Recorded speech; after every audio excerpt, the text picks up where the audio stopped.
Good evening and welcome to Preparing for Prosperity. I'm AJ Harrison. Today is December 11th, 2023.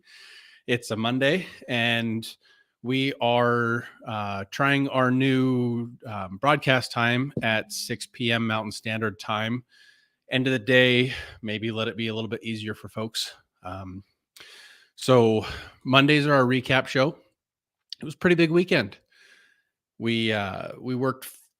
The Boy Scouts do a fundraiser where we manage the seat rentals for like the cushy stadium chairs at the Washington Grizzly Stadium in Missoula for football games.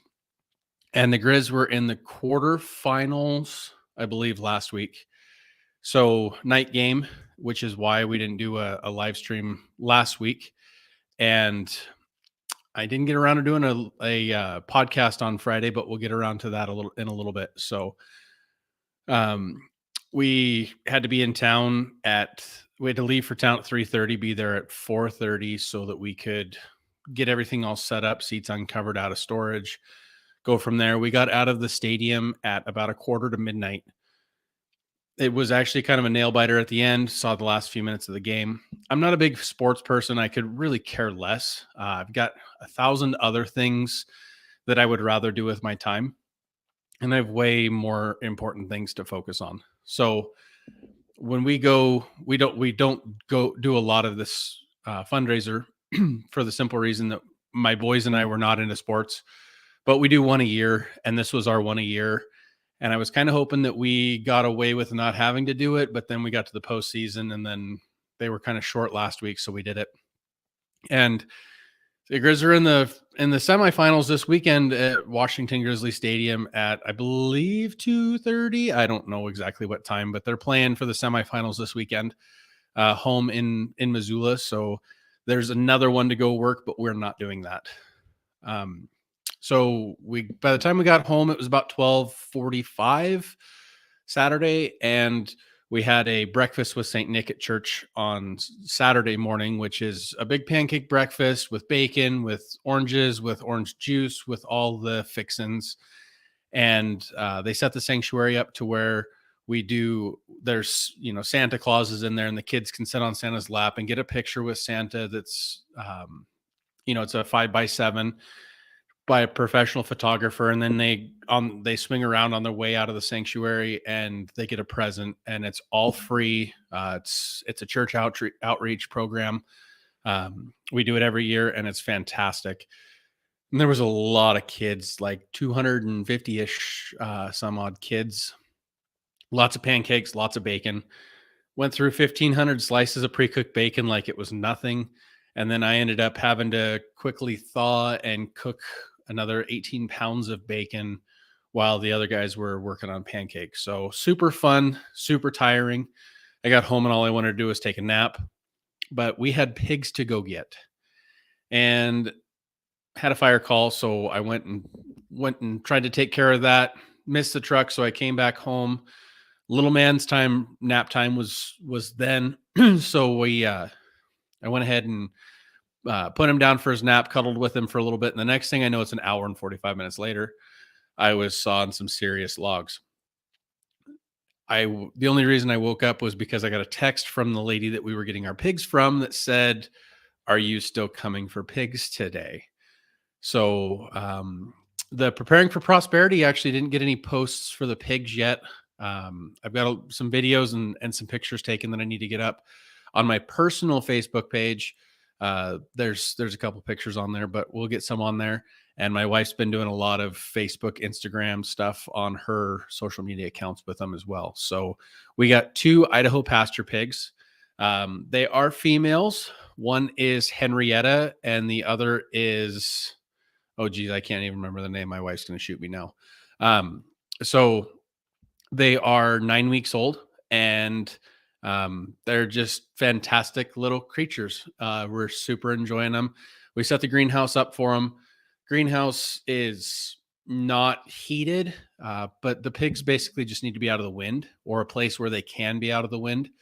So I put up some hog panels in there, and We've got it all situated to where they have half of the greenhouse. They've got quite a bit of space actually, and they are happier than a pig in mud in there. I don't know. They might be a little happier if they had some mud, but it's kind of cold. So, yeah, I spread some straw around in there. Um, Pasture pigs eat primarily grass, so there's hay in there, as well as we feed them a pound of grain a day for their size, and that will just kind of grow over time. But the nice thing about the pasture pigs is you do not have to feed them primarily grain. Just one second.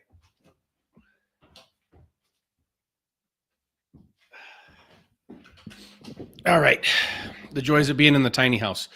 So speaking of which, I'm coming to you from the tiny house, which I now have on its own power breaker now. Got a couple temporary outlets in, and it's wired to a 50 amp RV uh, power plug on the side of the house. So it has 50 amps of power, should be plenty for one little old lady. Um, so we got the pigs in, got them all situated. And that was basically our Saturday evening by the time we made sure that everything was good. They were happy. Sunday morning was church. And then I was just completely obliterated yesterday, exhausted. So we didn't get a whole lot done other than some movies watched and a fire burning, and went and hung out with the pigs for a little bit. So it's 6 o'clock at night, but I'm drinking hollow roast coffee brewed by Nicole Sauce. This is the Sumatran, and it is fantastic. Not sponsored. I was on her show a couple weeks ago, and yeah, so my new coffee provider, absolutely enjoying it. So that's kind of the recap of the weekend. Um, Last week we had what I thought was going to be a pretty exciting door open for the catering company slash the preparedness food brand that we're trying to build. And I thought we had a commercial space lined up to lease where we were going to be able to commissary our catering company out of, and then slowly build into an actual inspected manufacturing facility for the freeze dried bone broth and all that kind of stuff. Bone broth being primary, but the meals and everything as well.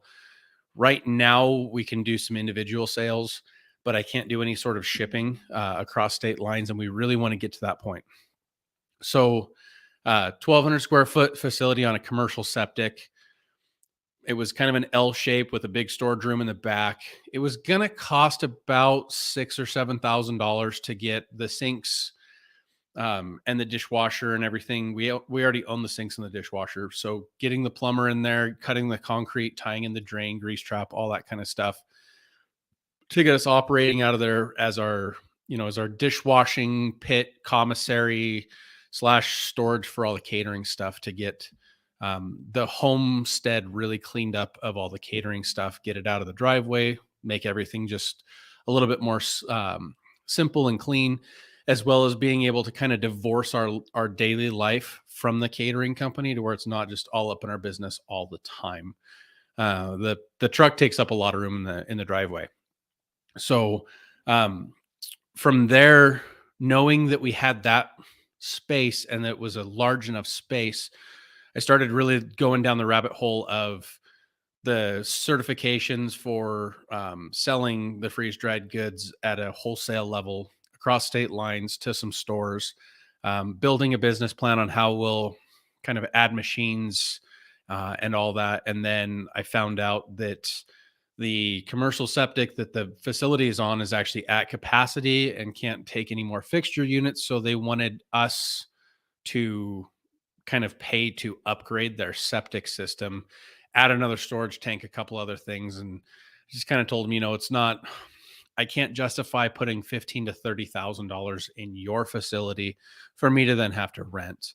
If you guys are interested in kind of moving that direction, I'm happy to sign a longer lease, maybe pay a little bit more in that lease, especially after an initial 6-month time period, so we can get the construction and everything kind of done and taken care of.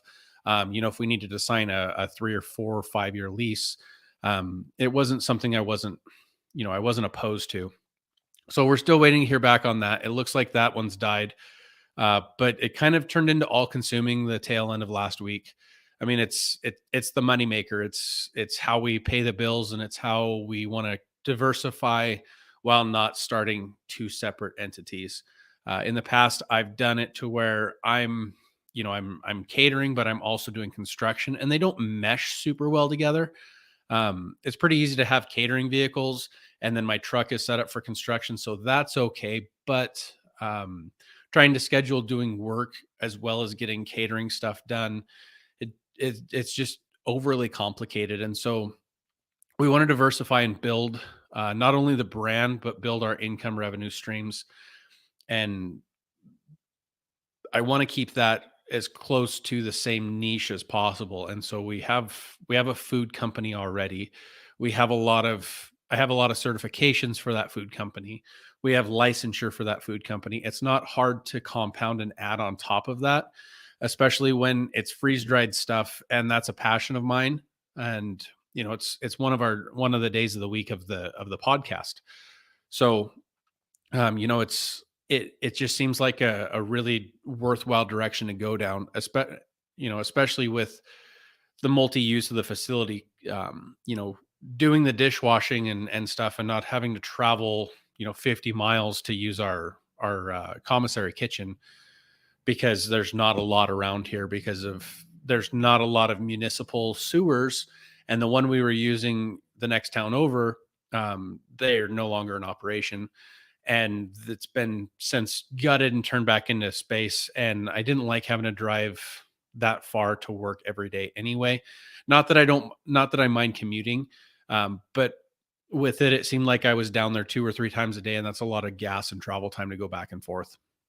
So having the commissary to store frozen food, to store fresh food, to do all our dishwashing, store all our dishes, get rid of one whole shed in our driveway that's just dedicated to that, and then having the extra storage in the back kind of area to store some personal stuff that we don't have room for, so we could get rid of another. I mean, it was just kind of building into this like incredible possibility, and seems like it all fell apart and fell through. And it honestly, it really trashed my mood, and really really kind of put me in a slump, because I'm not one to do a lot of paperwork. I can't stand typing on a computer. Blog posting is going to be difficult for me, which is why I haven't been. I'm just not very, like, talking to the microphone super great. I enjoy the podcasting and the live streaming, but like doing business on a computer drives me nuts. It's hard for me to focus. I like to be up and moving, and I'm very, I'm a very, I move with my hands a lot. And so to be able to work and do stuff in an environment, is key for me. So I sat down and wrote a full business plan with growth, expected costs, revenue, built-in timelines for what quarters would need to happen when, addition of machines, addition of more machines, all that kind of stuff. Um, and really kind of delved into the certifications and everything. And just we've decided over the last weekend that we're still going to keep looking. We weren't really looking when I found that place. It was just kind of one of those things where I was bringing I was delivering a catering order to the airport in Missoula for a private jet. We do that somewhat often. And on the way back, I looked over and saw a for lease sign on the space. So, um, it was kind of one of those things, and I'm kind of like that. I kind of hook a deal, spend a bunch of time like diving into it, see if it's going to work, and if it's viable, but it's not going to work, figure out how to make it work. And if it's not viable, then I just kind of move on. But I do what a lot of people do in the course of a week or two, as far as contemplating and pondering, in about a day and a half. And it's just kind of always been the way I've operated. I've got a couple people, including my dad, that are in business, that have been in business for a long time, that have their fingers on the pulse of kind of the economy and everything, that I bounce ideas off of.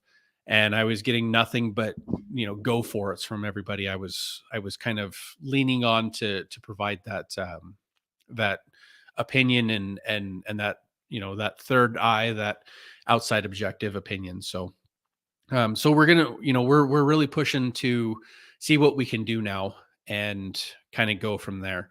So that kind of brings us into what does 2024 hold? We have pigs now.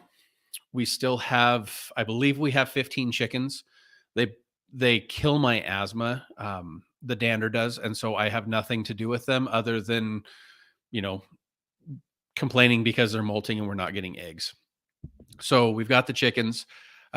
We are really thinking on rabbits and bringing in rabbits mid to late summer next year as we kind of get some stuff finished up and fixed up and kind of moving along. So rabbits are a big thing. We've been talking a lot about what kind of meat rabbits. We actually have a little rabbit that's looks like a domestic one that's now out and about and loose, and it's living in our front yard, kind of around one of the sheds, and it's kind of fun to watch. Which is kind of spiraled that comment or that thought process in. Um, I'm not going to be looking to take on any more hay leases this next year. I don't think if something falls in my lap, totally will look into it. But I no longer have the 52 acres that we hayed this year that we were going to continue to hay and try to regenerate the pasture and everything. So the owners of the property have decided that they're going to rest the land and use it for pasture, and that's perfectly fine. It's their place. They're the ones pay the mortgage. Um, so, it's a bit of a bummer. That's a lot of hay crop. That's a lot of income. That's a lot of moving towards um, home, further into homesteading and getting to the point of having the cows and all the other stuff. So, at this point, we don't have any cows. We've got current livestock on hand is 16-ish chickens and two pigs, and hopefully by next summer we have some rabbits. Quail is something I've always been interested in, but we don't have a great place to put a quail stack at the moment. So that's going to keep being something that we just kind of keep touching on and looking at. So that's what we're looking at for livestock. We have some raised beds to build come springtime for the garden, the kitchen garden primarily. Raised garden beds so that grandma can not have to bend over and she can do her garden thing and we can have fresh herbs and stuff growing elevated really close to the kitchen. Um, and then looking at the calendar being December 11th, we are 6 weeks away from planting day for tomatoes and peppers and a lot of the like. And I just dropped the thing I was fidgeting with. So that was that clatter. Um, so 6 weeks until looks like we got a little bit of a lag going as well. Okay. 6 weeks until starting of vegetables. That's going to be about 32 to 48 tomatoes, primarily paste tomatoes, but we'll do, probably 20% cherries and 10% as like a slicing tomato.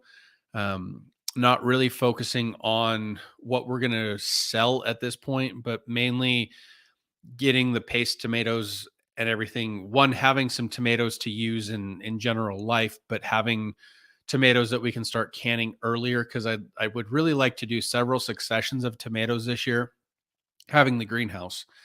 And it's going to cost a little money to heat it. That's fine. But if we can grow several successions of tomatoes and do like three pretty decent runs of making salsas and pasta sauces and all that kind of stuff, and try to get that out of the way earlier in the summer, I think that's going to be a really good plan. So that's what we're kind of working on for garden stuff. It's now too cold to plant anything, as far as lettuces and kales and stuff like that. And I did not get the high tunnels up. So as soon as January, mid January, early February rolls around, we typically get some nice warm time where the snow kind of goes away, and I'm going to do my best to get the high tunnels up at that point. And then just kind of moving forward with we're booking catering, doing pretty good with that. Um, and I really want to make it a point to travel to a couple different events this year. If I can get a speaking gig, then that's super cool. I don't know who's going to want me to do that with as few followers as I have, but that's one way to build them. Um, I would like to do, some homesteader type things, and if the if it works out, I'm planning on going to Self Reliance Festival in Tennessee in April, I believe. It's on my calendar. So a little bit of traveling next year. Probably gonna end up picking up some shifts on wildland fires, just depending on what comes through. It's a whole lot easier in the springtime and summer to pick up wildland fire assignments than it is to try to squeeze in some construction and paint type stuff. So that's kind of what we have on the docket for 2024. Um, and yeah, um, we're we're excited about 2024. I can't believe how fast 2023 left. And it's crazy to think that the first 3 months are just going to be kind of snowy, socked in and slow, and we're already, a quarter of the way of the year behind by the time we get to decent weather, but that's the way it is. So, planning on having grandma moved into this tiny house in about 3.5 weeks. I need to second coat, or I need to be topping these walls, but I forgot to buy topping compound. And so that's why I focused on doing the power today. So we have power, we have plumbing.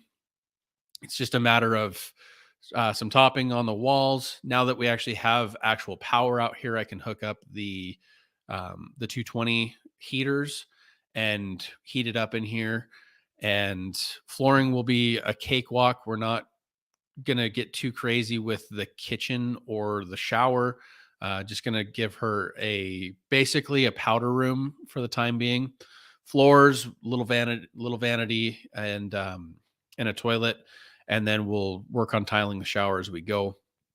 And I'm pretty excited to have made the progress we made today. It's been kind of slow, but my asthma is really starting to improve, and I'm actually able to really function and have some stamina. So, um, that being said, I am 2 weeks into carnivore today, and I failed this weekend a little bit due to improper planning on my part, and sucks. But I've lost 15 pounds in the first 2 weeks, and a lot of that's inflammation, and not a lot of that is fat.